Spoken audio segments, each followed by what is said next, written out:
Hey solar family! Okay, so now I have a new understanding of 8.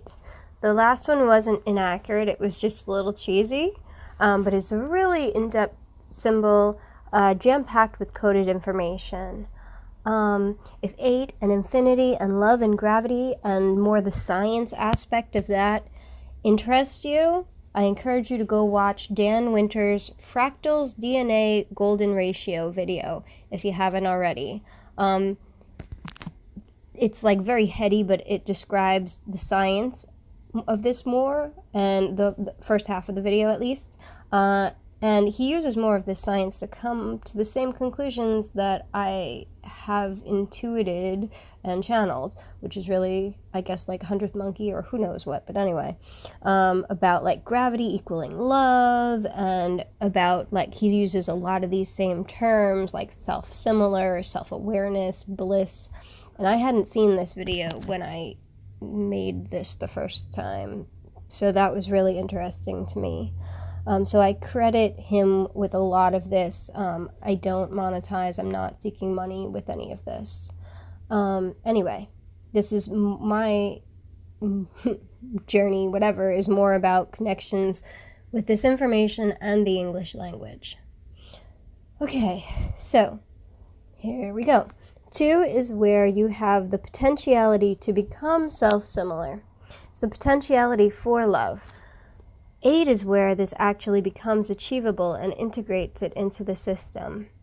And if you try to understand this, guys, with the 3D thinking, it's not going to make a lot of sense to you, because some of the information is repetitive and some of the letters and numbers seem to mean the same thing. And then what they said about that is, this is not a mistake on the part of the people who designed your language. The whole system is contained within itself.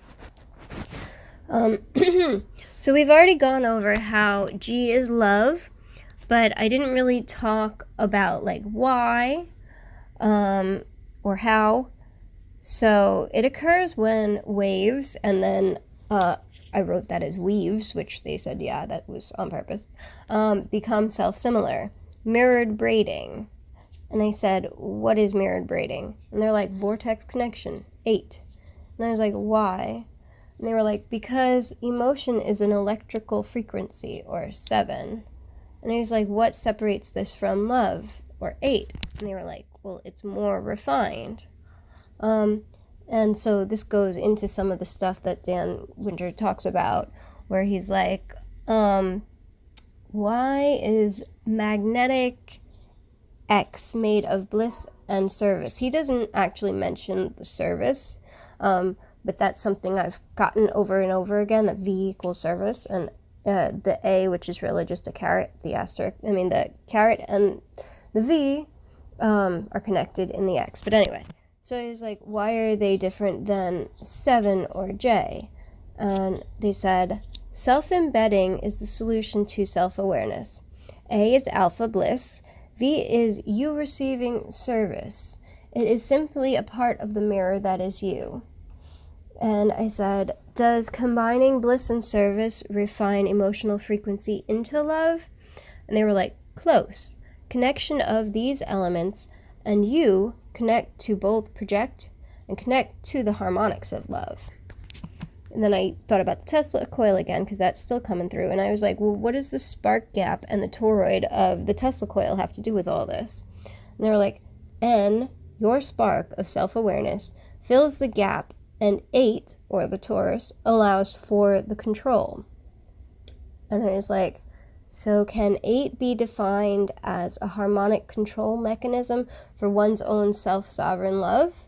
And they were like, we feel that is a beautiful way to describe it. And I said, thank you. And yeah, there's a lot of other letters here. This addresses S, U, N, and I. So also H is the space that bridges to the heart. I is your sovereignty, N is self-awareness. S is this self-similar embedding that has to do with braiding. And yeah, there's a lot of information packed in here. If anyone has any questions about it, please leave it in the comment section. I'm going to try to link to this video that he put up there too. Yeah, That's all. I love you guys. Mwah. Blessings and better tomorrows. Bye.